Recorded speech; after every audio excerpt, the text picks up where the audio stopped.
Social media వేదికగా రాజకీయ పోరాటం మరింత వేడెక్కుతోంది. అమరావతిలో వైసీపీ ప్రారంభించిన జగనన్న టెక్ ఫోర్స్ ఇప్పుడు రాజకీయ వర్గాల్లో చర్చనీయాంశంగా మారింది.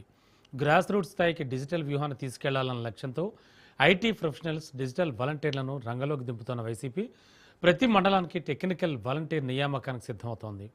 ప్రభుత్వ వైఫల్యాలను సోషల్ మీడియాలో హైలైట్ చేయడంతో పాటు పార్టీపై వచ్చే విమర్శలకు అదే వేదికగా కౌంటర్ ఇవ్వాలన్న వ్యూహం కూడా కనిపిస్తోంది. అయితే ఇదే అంశంపై రాజకీయ వర్గాల్లో భిన్నాభిప్రాయాలు వ్యక్తమవుతున్నాయి. ఇది డిజిటల్ ప్రజాస్వామ్యాన్ని బలోపేతం చేసే ప్రయత్నమా, లేక సోషల్ మీడియాను రాజకీయ ఆయుధంగా మలచే ప్రయత్నమా అన్న దానిపై చర్చ మొదలైంది.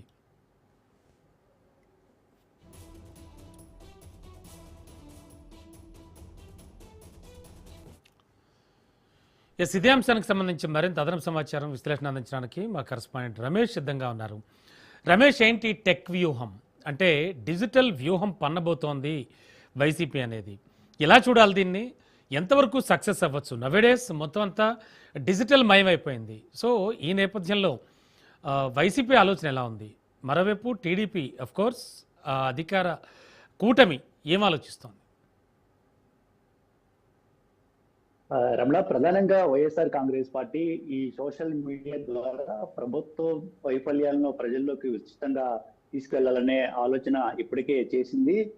గత కొన్ని సంవత్సరాలుగా సోషల్ మీడియా ప్లాట్ఫామ్ వేదిక కూడా వైఎస్ఆర్ కాంగ్రెస్ పార్టీ ప్రభుత్వ వైఫల్యాలను ప్రజల్లోకి తీసుకెళ్తూ ఉంది. 2014 నుంచి 2019 మధ్యలో తెలుగుదేశం పార్టీ అధికారంలో ఉన్నటువంటి సమయంలో కూడా వైఎస్ఆర్ కాంగ్రెస్ పార్టీ సోషల్ మీడియాని విస్తృతంగా వినియోగించుకోవడం జరిగింది. అయితే 2019 నుంచి 2024 సంవత్సరంలో ఈ 5 ఏళ్ల కాలంలో ఏదైతే వైసీపీ అధికారంలో ఉందో అప్పుడు సోషల్ మీడియా యాక్టివిస్టులను కొంత వైఎస్ఆర్ కాంగ్రెస్ పార్టీ నిర్లక్ష్యం చేస్తుందనే ఒక అపవాదు ఆ పార్టీ పైన వచ్చినటువంటి పరిస్థితి కూడా ఉంది. దీంతో గతంలో సోషల్ మీడియాలో వైసీపీకి అనుకూలంగా పెద్ద ఎత్తున పనిచేసిన వారు ఆ తర్వాత అంత యాక్టివ్ గా పనిచేయలేదు. అయితే 2024 ఎన్నికల్లో వైఎస్ఆర్ కాంగ్రెస్ పార్టీ ఓడిపోయిన తర్వాత మళ్ళీ సోషల్ మీడియా వేదికగానే వైఎస్ఆర్ కాంగ్రెస్ పార్టీ ప్రభుత్వం పైన పోరాటాన్ని కొనసాగిస్తుంది. ఒకవైపు ప్రత్యక్షంగా జగన్మోహన్ రెడ్డితో పాటు ఆ పార్టీకి సంబంధించిన నేతలందరూ కూడా ఇటు ప్రత్యక్షంగా ప్రజాక్షేత్రంలో పోరాటాన్ని కొనసాగిస్తూనే మరోవైపు సోషల్ మీడియా ద్వారా కూడా తమ పోరాటాన్ని కొనసాగిస్తూ ఉన్నారు. అయితే ఈ పోరాటాన్ని మరింత విస్తృతంగా వైఎస్ఆర్ కాంగ్రెస్ పార్టీ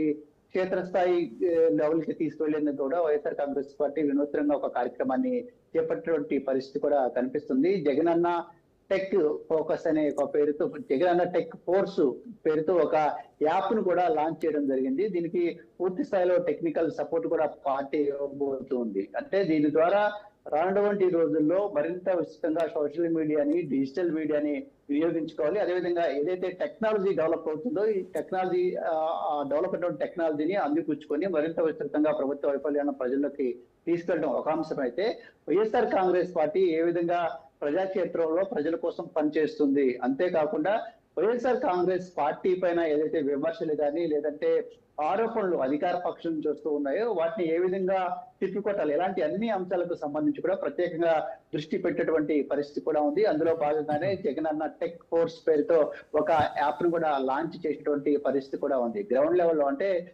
రూరల్ స్థాయిలో ఈ సోషల్ మీడియా వినియోగం కొంత తక్కువగా ఉంది. అర్బన్ లో కావచ్చు, లేదంటే కొంత డెవలప్డ్ టౌన్స్ లో కానీ, లేదంటే చదువుకున్నటువంటి వాళ్ళలో ఈ సోషల్ మీడియా వినియోగం విస్తృతంగా ఉన్నప్పటికీ రూరల్ ప్రాంతంలో వైఎస్ఆర్ కాంగ్రెస్ పార్టీకి సోషల్ మీడియా మీద అంత పెద్దగా పట్టు లేదని వైఎస్ఆర్ కాంగ్రెస్ పార్టీ కూడా భావిస్తుంది. ప్రధానంగా వైఎస్ఆర్ కాంగ్రెస్ పార్టీకి ఉన్నటువంటి కార్యకర్తల బలం ఏదైతే ఉందో ఇదంతా కూడా రూరల్ లోనే ఎక్కువ ఉంటుంది. ఎక్కువ మాస్ పబ్లిక్ వైఎస్ఆర్ కాంగ్రెస్ పార్టీని ఫాలో అవుతున్నారు. వాళ్ళలో కూడా ఈ టెక్నాలజీని వినియోగించుకోవడాన్ని అలవాటు చేయడం ద్వారా ప్రభుత్వ వైఫల్యాలను ఇంకా త్వరగా ప్రజల్లోకి తీసుకెళ్ళడానికి అవకాశం ఉంటుందని భావిస్తోంది. అందులో భాగంగానే ఈ జగనన్న టెక్ ఫోర్స్ అనే కార్యక్రమాన్ని కూడా చేపట్టడం జరిగింది. ఈ కార్యక్రమంలో సాఫ్ట్వేర్ ఇంజనీర్లతో పాటు ఐటీ ప్రొఫెషనల్, అదేవిధంగా టెక్నికల్ గా ఎక్స్పర్ట్స్ అనేటువంటి వాళ్ళు కూడా పనిచేస్తూ ఉంటారు. మండల స్థాయిలో ఒక వాలంటీర్ కూడా, ఈ టెక్నికల్ గా ఎవరైతే ఎక్స్పర్ట్ ఉన్నారో ఒక ఆ పర్సన్ ని వాలంటీర్ కూడా వైఎస్ఆర్ కాంగ్రెస్ పార్టీ నియమించింది. అంటే మండల స్థాయి నుంచి గ్రామ స్థాయి నుంచి బూత్ స్థాయి వరకు కూడా మొత్తం ఈ సోషల్ మీడియా వినియోగం పైన ఎక్కువగా ఫోకస్ చేయాలి. దీని ద్వారా ప్రభుత్వాన్ని వీలైనంత ఎక్కువగా టార్గెట్ చేయొచ్చు. అదే సందర్భంలో వైఎస్ఆర్ కాంగ్రెస్ పార్టీ గత 5 ఏళ్ల కాలంలో ఎలాంటి సంక్షేమ పథకాలు అందించిందనే అంశాన్ని కూడా ప్రజలకు విస్తృతంగా తీసుకెళ్లాలని వైఎస్ఆర్ కాంగ్రెస్ పార్టీ ఆలోచన. ప్రధానంగా వైసీపీ గతంలో అధికారంలో ఉండే సమయంలో వాలంటీర్లను నియమించింది. ఈ వాలంటీర్ల ద్వారా అనేక సంక్షేమ పథకాలు అందించింది. ఇప్పుడు కూడా ఈ టెక్నాలజీని వాడుకోవటం, ఈ టెక్నాలజీని పార్టీ కార్యకర్తలకు అదేవిధంగా సామాన్య ప్రజానికానికి చేరువ చేయడం ద్వారా వైసీపీ గతంలో 5 ఏళ్ళు చేసినటువంటి అభివృద్ధిని చూపిస్తుంది. ఇప్పుడు ఉన్నటువంటి ప్రభుత్వ వైఫల్యాలను ప్రజలకు అర్థమయ్యేలా వివరించాలనేది ఒక ఆలోచనగా కనిపిస్తుంది. దీంట్లో పెద్ద ఎత్తున కార్యకర్తలను ఇన్వాల్వ్ చేయాలని కూడా వైఎస్ఆర్ కాంగ్రెస్ పార్టీ భావిస్తుంది. కాబట్టి ఈ జగనన్న టెక్ ఫోర్స్ కి లాంచ్ చేసింది. దాన్ని ఆ యాప్ ని ఎవరైనా డౌన్లోడ్ చేసుకోవచ్చు. దాని ద్వారా వాళ్ళ అభిప్రాయాలు చెప్పవచ్చు. అంతేకాకుండా ప్రభుత్వ వైఫల్యాన్ని తీసుకెళ్లవచ్చు. అదే సందర్భంలో పార్టీలో వాళ్ళకి ఏదైనా ఇబ్బందులు తలెత్తిన వాటిని చెప్పవచ్చు. అంతేకాకుండా అధికార పార్టీ నుంచి కానీ ఇటు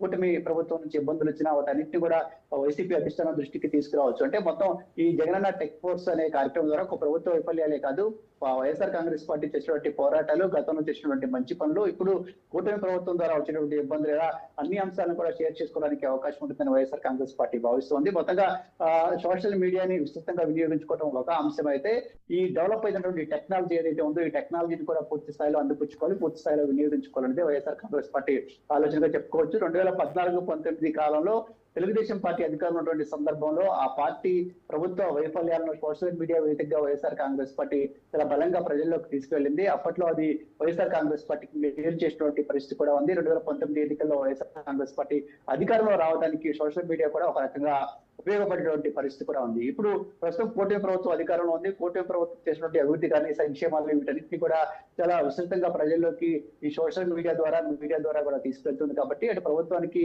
అదే స్థాయిలో కౌంటర్ ఇవ్వాలంటే తాము కూడా ఖచ్చితంగా ఈ సోషల్ మీడియాని గట్టిగా వినియోగించుకోవాలి, గతంలో కంటే ఎక్కువగా వినియోగించుకోవాలి, టెక్నాలజీని కూడా అందిపుచ్చుకోవాలనేదే వైఎస్ఆర్ కాంగ్రెస్ పార్టీ లక్ష్యం. Okay, thank you Ramesh.